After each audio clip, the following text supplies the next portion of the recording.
Is that right? 79% of y'all still aren't subscribed to the channel that watch the videos? I don't know what you're doing. For the latest and most breaking Texas Tech news all year long, not just for football, we got you covered for men's basketball, who's about to start their Big 12 play. We got you covered for Lady Raider basketball as well. Baseball, softball, you name it, we've got you covered right here on the Back to 12 podcast channel. So hit that red subscribe button and turn it gray. All right. On today's video, we've got a mailbag, and I appreciate everybody sending in questions. We've got about 5 or 6 questions we'll answer, but I'll give everybody a shout out that dropped their question in here, but we'll only have time for a few. If you want to have your questions answered on the next mailbag, be sure to head over to the community tab on our page and, hey, just drop a question on there in terms of, hey, I want this answered on the next mailbag. We'll get to it. All right, let's jump in here. And let's start with John Lewis 8052 on YouTube. Shough is going to ball out in the bowl game and go pro. 3 years of Behren and many great things to come. It's funny because Leah asked this. Leah Tucky 7260 asked, do you think Shough will be the Tech quarterback next season? If so, do you think he's still QB1 or does Behren Morton take over? And I think this is going to be really the biggest question going into the offseason, and it would not shock me at all if it's the question asked to Tyler Shough right after the game in Houston.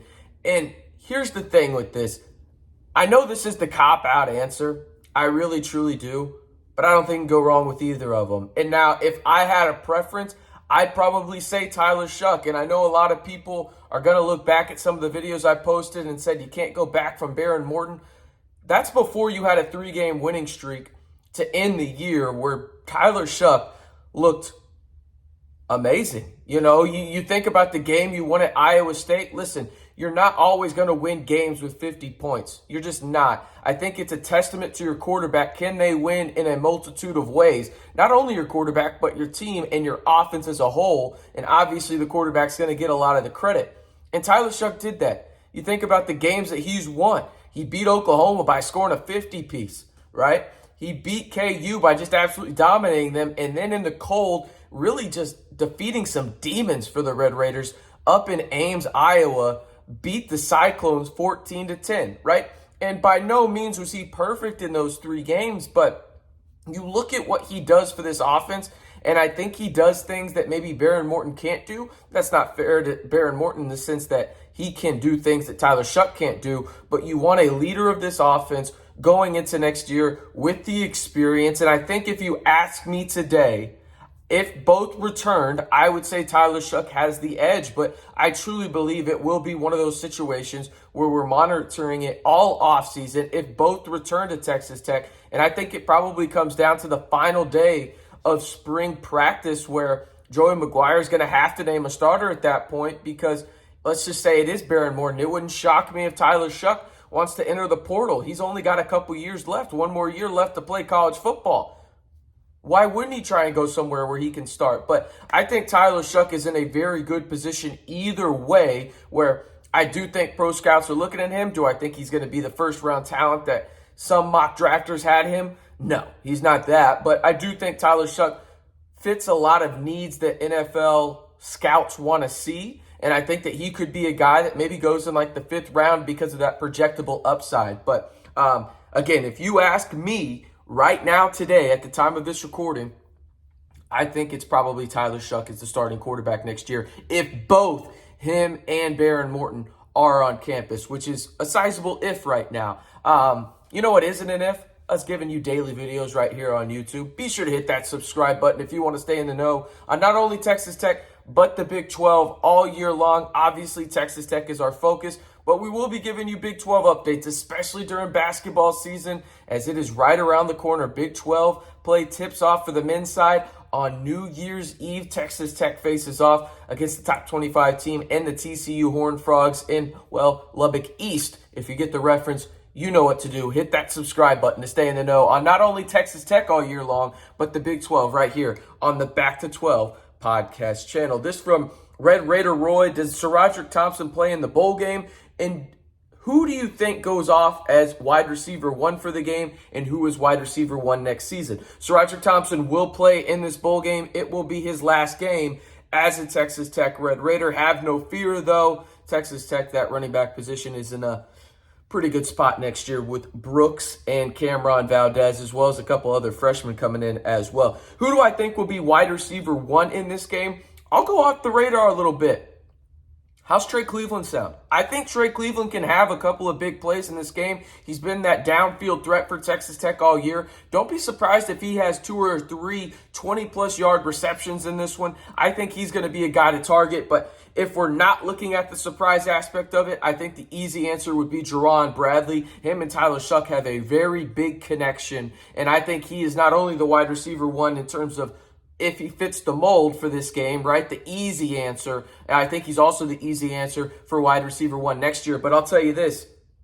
Listen, hey, Texas Tech is going to go get some wide receivers in the portal. And don't be surprised if one of these freshmen come in and make an immediate impact in terms of taking the top off of the defense next season. I'm looking at you, Tyrone West. They call him TJ. So I wouldn't be surprised if he's the guy. I expect Texas Tech to have a much improved wide receiver core next year in year number 2 of the Zach Kittley offense. This from John Lewis, 80-52 as well. Ole Miss is second in the nation in rushing. Do you think our mindset is going to be load the box and make Jaxson Dart beat us? Absolutely. Judkins and Evans are arguably the best running back duo in the country. I mean, Judkins almost ran for, combined, they ran for north of 2,400 yards. Think about that for a second. Combined, Judkins and Evans ran for 2,400 yards, just north of it. That's insane, right? So if I'm Texas Tech with the experience you have in the secondary, remember you have Malik Dunlap, you've got Rashad Williams, you got Muddy Waters, you won't have Reggie Pearson, but it will be another veteran guy back there, and Tyler Owens taking his place, and obviously you got Rabbit as well, right?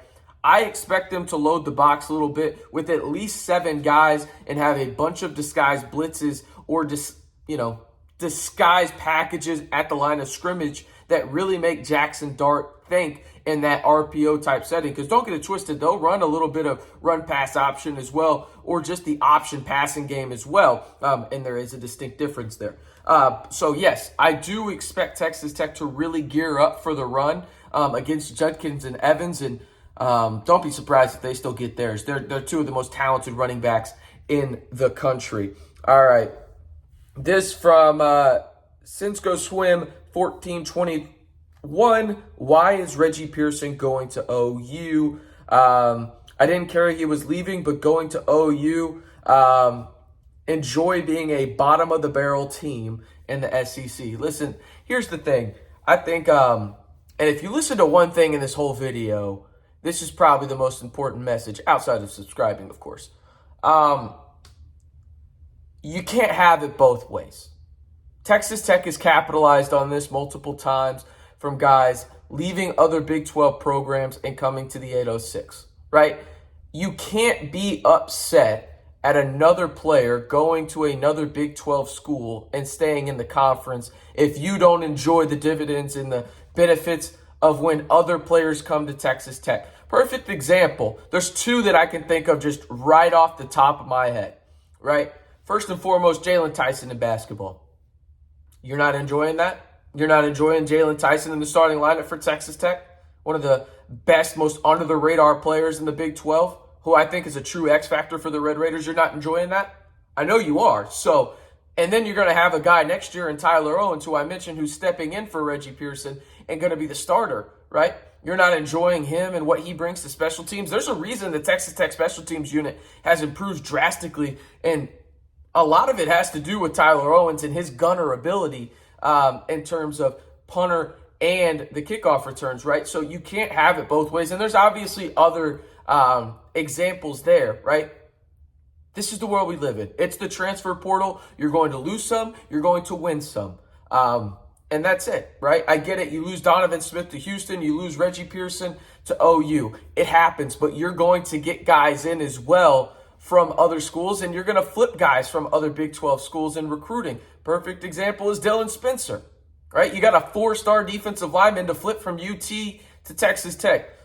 I know you enjoy that. I get it's a little different with the portal and everything, but it is the lay of the land right now. It is what it is, and honestly, just wish the best for those guys, except for when they play Texas Tech, and move on with your day. That's how I feel about it anyway. I'm RC Maxfield, reminding you one more time, I know you're sick and tired of me, hit that subscribe button, like the video. If we get to 1,500 subscribers, well, once we do, Lyle and I will be giving away a Texas Tech memorabilia piece signed by maybe Lyle himself, maybe somebody else, who knows? We haven't quite decided yet, but once we get there, we'll put some feelers out in terms of what y'all want to see given away. I'm RC Maxfield. Again, for the latest and most breaking Texas Tech and Big 12 news, you know where to go. Of course, I'm talking about the Back to 12 podcast channel.